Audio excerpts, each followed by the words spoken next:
Iran's Supreme Leader Mojtaba Khamenei, in a statement on Friday, urged Afghanistan and Pakistan to improve relations, saying he is ready to take steps to help.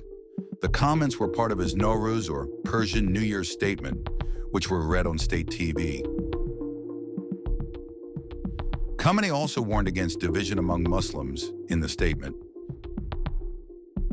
He said attacks in Turkey and Oman were not carried out by Iran's armed forces, calling them a false flag by a Zionist enemy meant to sow rifts with neighbors, and cautioned that similar attempts could occur elsewhere. Right here, I would like to request that our two brotherly countries, Afghanistan and Pakistan, should, for the sake of God's pleasure and to avoid division among Muslims, establish better relations with each other. For my part, I am ready to take the necessary actions. I would also like to point out that the attacks which have taken place in Turkey and Oman, both of which have good relations with us, against certain locations in these countries, have in no way been carried out by the armed forces of the Islamic Republic or other forces of the resistance front.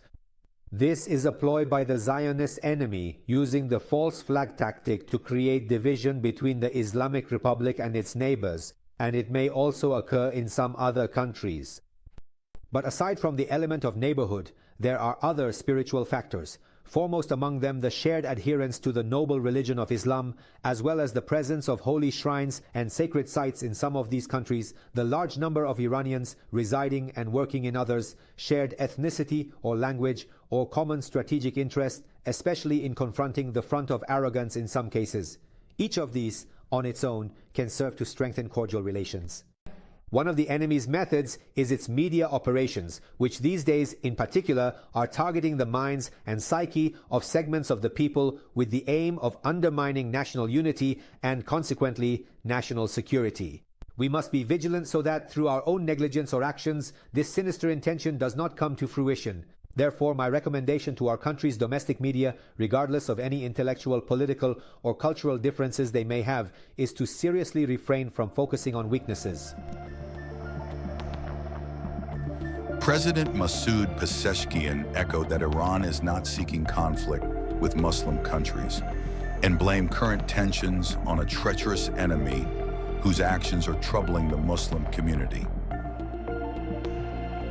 Pezeshkian also said Iran has in no way sought nuclear weapons, noting the Supreme Leader deems them religiously forbidden.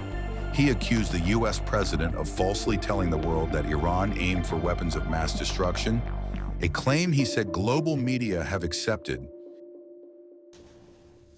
We do not intend to create discord with Muslim countries.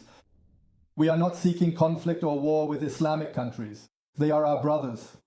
This discord that has arisen is the work of a cunning enemy who, through these methods and behaviors, is causing problems among us Muslims in our society.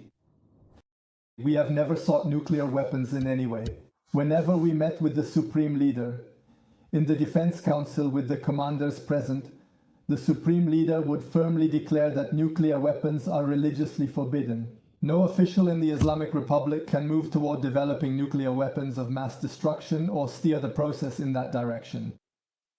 Meanwhile, in America, the President and his administration are trying to convince the world that we were heading toward nuclear weapons.